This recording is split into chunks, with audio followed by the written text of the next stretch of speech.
नमस्कार, टीवी राजस्थान के एक प्रवासी कार्यक्रम में आप सबका स्वागत है। आज हम मिलेंगे सुशील जी मालानी से कि जो धर्म यात्रा महासंघ के प्रमुख है और साथ ही साथ श्री शक्तिधाम सेवा संघ के भी अध्यक्ष हैं।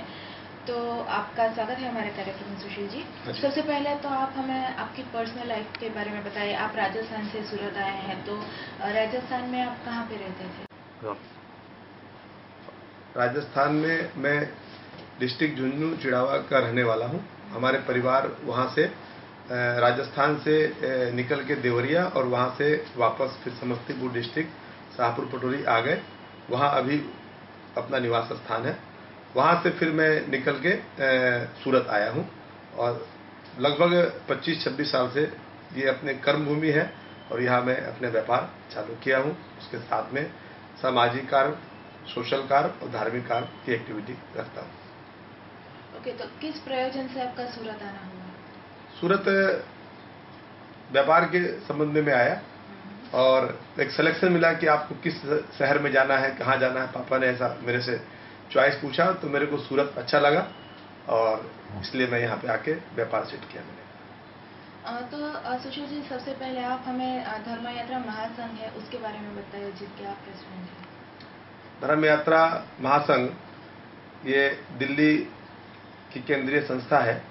इसमें अध्यक्ष अशोक जी सिंघल हमारे संरक्षक हैं, वो श्री अटल बिहारी वाजपेयी भी संरक्षक हैं, जगमोहन जी और श्री मांगेराम जी गर्ग जो विशेष रूप से अभी कार्य देख रहे हैं वो दिल्ली में है।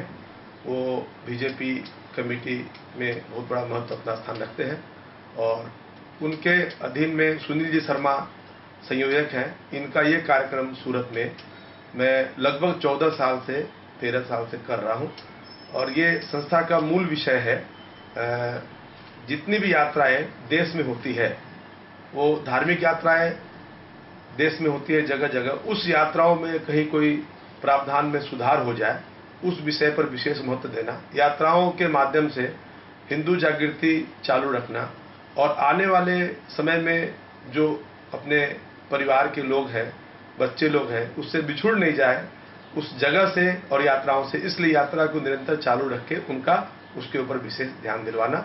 यात्रा संबंधी अगर कोई तकलीफ होती है तो वहाँ के ट्रस्टियों को दिशा निर्देश देना कि इस चीज़ में थोड़ा सुधार लाइए ताकि यात्रा संपन्न हो सके। उस जगह को आवक जिंदी रहेगी, इसलिए वो संस्था विशेष रूप से वो कार्य कर सकती है। तो श्री शक्तिधाम सेवा समिति के भी आप अध्यक्ष हैं, तो उसके बारे में बताइए कि ये संस्था कौन कौन से कार्य करती है और जो भी सेवा कार्य करके उसमें कौन कौन लाभ ले सकता है। श्री शक्तिधाम सेवा समिति सूरत में अपना कार्य लगभग 20-25 सालों से लगातार निरंतर करते आ रही है। ये बहुत ही अच्छी ट्रस्ट है सूरत में। ये ट्रस्ट एक व्यवस्था होती है, एक स्थान, एक व्यवस्था अपने आप में होती है। उस जगह पर समाज के आदमी इस बहाने आके बैठते हैं और वहाँ से अपने योगदान को आगे बढ़ाते हैं। कोई भी तकलीफ अगर समाज में है, व्याधा है, कोई भी पीड़ा आती है, तो उसको वहाँ से बैठ के चर्चा करके उस कार्यक्रम को सुलझाने के लिए एक ट्रस्ट बनाया गया जिसमें हमारे समाज के सभी आदमी, लोकल भी जितने भी आदमी आते हैं, उसमें कोई इलाज की व्यवस्था है, कोई दुख तकलीफ है, कोई बाढ़ आ गई है, कोई व्याधा आ गई है शहर में, उसके लिए दौड़ धाम करके तुरंत व्यवस्था करना, गरीब बच्चों की हेल्प करना, गौ सेवा में हेल्प करना। यहाँ फिजियोथेरेपी कैंप लगते हैं, मेडिकल कैंप लगते हैं, उसका रेगुलर काम करके समाज में सेवा का मूल विषय है। इस बहाने सब मिलते हैं, जुलते हैं और ट्रस्ट अपने रूप में विशेष रूप से काम करता है। हर साल एजीएम होती है और कार्यकर्ता लगभग और अपना काम पूरा योगदान देते हैं, इसमें कोई दो मत नहीं।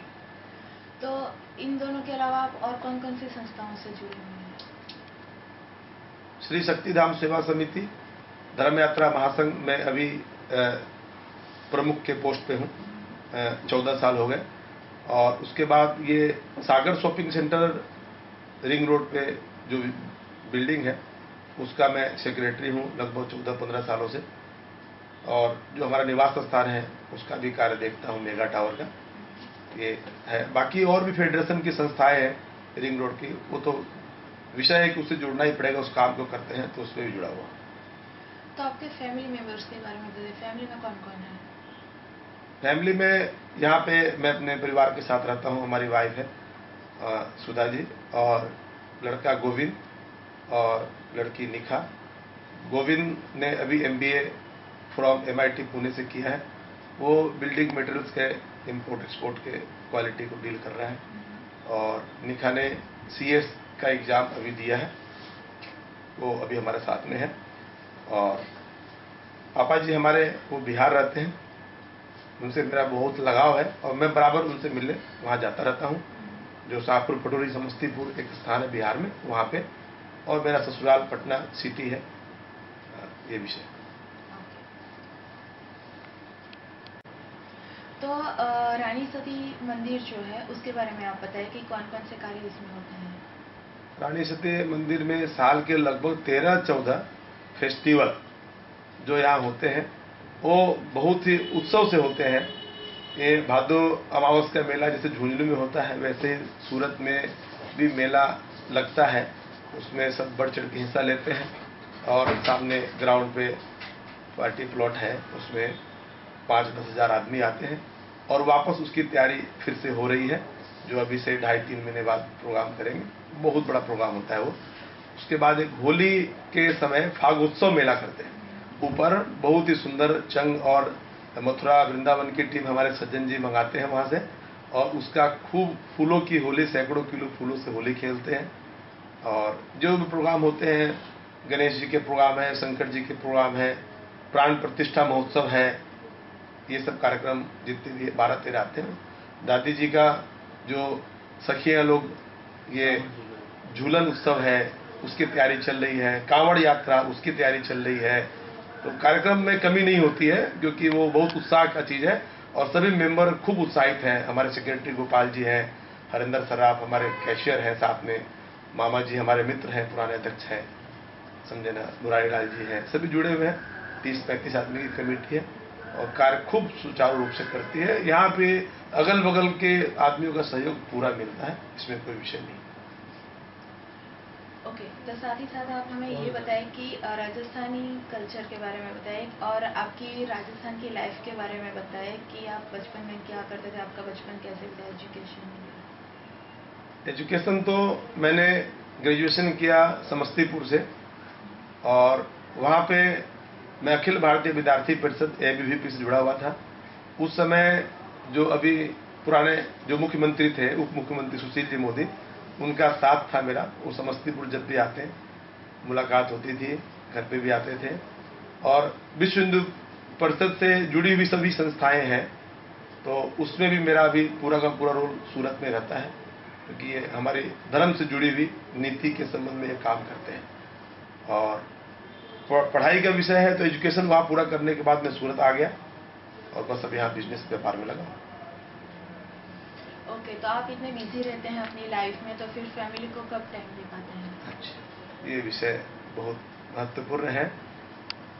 मतलब एक शौक होती है आदमी की कि आप कुछ भी कर सकते हैं और कुछ भी नहीं कर सकते, ये विषय पक्का है। हम अगर अपना समय देना चाहें, आपने मन बना लिया, तो आप 1-2 घंटा सुबह, 1-2 घंटा शाम और 1-8 घंटे दोपहर में भी आप समाज के लिए, परिवार के लिए अलग रूप से निकाल सकते हैं, बशर्ते आपका मन होना चाहिए। नहीं तो आदमी पूरा का पूरा समय सोने में गंवा सकता है, व्यापार में गंवा सकता है, गप्पों में गंवा सकता है। और ये विषय है कि आप अगर आए हैं तो आपको समाज के लिए भी, पड़ोसी के लिए भी और अपने धर्म के लिए भी समय अवश्य देना चाहिए इंसान का। ये मूल विषय है, देना ही चाहिए, इसमें कोई विषय नहीं है कि नहीं देना चाहिए, और इसलिए निकाल लेता हूँ सर। तो सुशील जी, आपने इतनी अच्छी बातें हमारे साथ शेयर की और आपका समय दिया हमें, इसलिए आपका बहुत बहुत धन्यवाद। धन्यवाद।